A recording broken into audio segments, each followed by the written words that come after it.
Russian president Vladimir Putin को लेकर शीर्ष ब्रिटिश अधिकारी की तरफ से सनसनीखेज दावा किया गया है। न्यूक्लियर हमले का फैसला ले सकते हैं व्लादिमीर पुतिन, ये दावा ब्रिटिश रक्षा मंत्रालय के शीर्ष अधिकारी है डेविड विलियम्स, जिनकी तरफ से यह दावा किया गया है। दबाव में आए पुतिन कर सकते हैं परमाणु हमले का फैसला।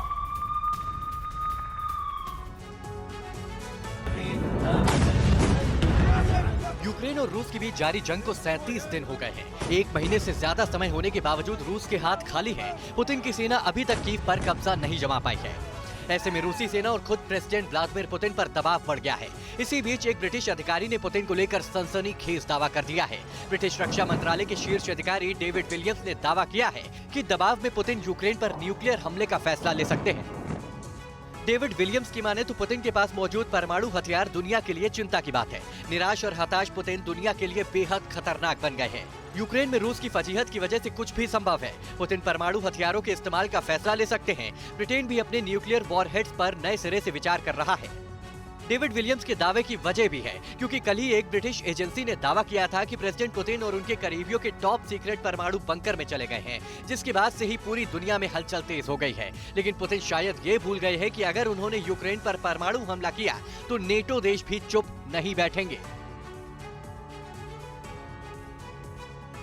मारियोपोल में रूस यूक्रेन सेना में स्ट्रीट फाइटिंग हुई है और यूक्रेन और रूसी फौज में आर पार की जंग और भी तेज हो गई है। रशियन आर्मी ने की है मारियोपोल में नाकेबंदी और रूसी सेना ने तेज की है यूक्रेनी सैनिकों की तलाशी।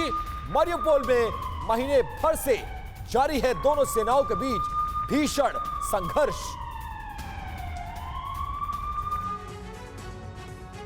गन फाइट का यह वीडियो रूस यूक्रेन के बीच जारी सबसे भीषण जंग का लेटेस्ट सबूत है। गोलियों की नॉन स्टॉप गड़गड़ाहट, बारूद की लगातार बारिश, यही है मारियोपोल का मुकद्दर। मरघट बन चुके मारियोपोल पर रूसी तबाही की दूसरी किस्त कहर बनकर टूटी है। सड़कों पर रूसी फौजियों की बंदूकें गरज रही हैं। मारियोपोल की नाकाबंदी कर चुकी रूस की फौज यहाँ की हर गली, हर सड़क, हर मोहल्ले से यूक्रेनी आर्मी को निकाल बाहर करना चाहती है। यही वजह है कि एक एक घर की तलाशी ली जा रही है। ये तस्वीरें मारियोपोल में आजोस्टाल के पास की है। आजोस्टाल यूक्रेन में रेल की पटरियां बनाने का इकलौता कारखाना है। ये पूरा इलाका इस्पात से जुड़े कारोबार के लिए मशहूर है, लेकिन रूस की फौज ने तो ठान लिया है कि वो तबाही का लोहा बरसाकर सब कुछ बर्बाद कर देगी। वैसे इस पोर्ट सिटी के रिहायशी इलाकों पर रूस ने थोड़ा रहम भी दिखाया है।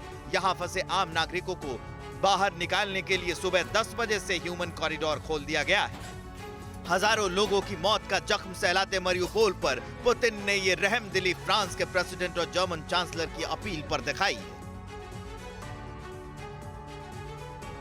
और इस बीच एक अहम खबर, रूसी सैनिकों ने गोस्टोमेल का इलाका छोड़ा। कीव के पास गोस्टोमेल एयरफील्ड को रूस ने छोड़ दिया है। यूक्रेनी सूत्रों के हवाले से बड़ी खबर सामने आ रही है। युद्ध के पहले दिन ही रूस ने यहां पर कब्जा कर लिया था और अब ये कब्जा छोड़ दिया गया है। तो क्या रशिया अपनी सेनाओं की रीपोजिशनिंग कर रहा है यूक्रेन के अंदर? यूक्रेन के जिस शहर पर रूस ने हमला किया उसे बर्बाद किया। यूक्रेन के जिस इलाके पर रूस ने कब्जा जमाया उसे मिट्टी में मिलाया। रूस ने जहां जहां गोले बरसाए वहां वहां तबाही मचाई। रूसी फौज ने जहां गोलियां बरसाई वहां कोहराम मचाया। ये तस्वीरें उसकी गवाह हैं। ये तस्वीरें उसका प्रमाण है। ये तस्वीरें उसका साक्ष्य है।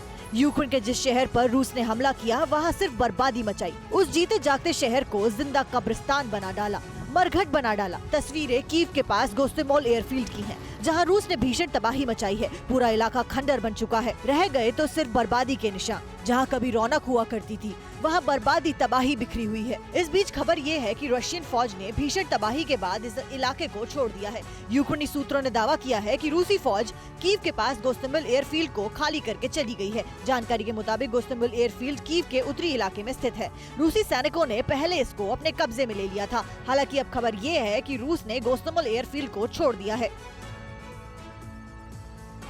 परवाह देश की, सोमवार से शुक्रवार रात 10 बजे TV9 भारतवर्ष पर।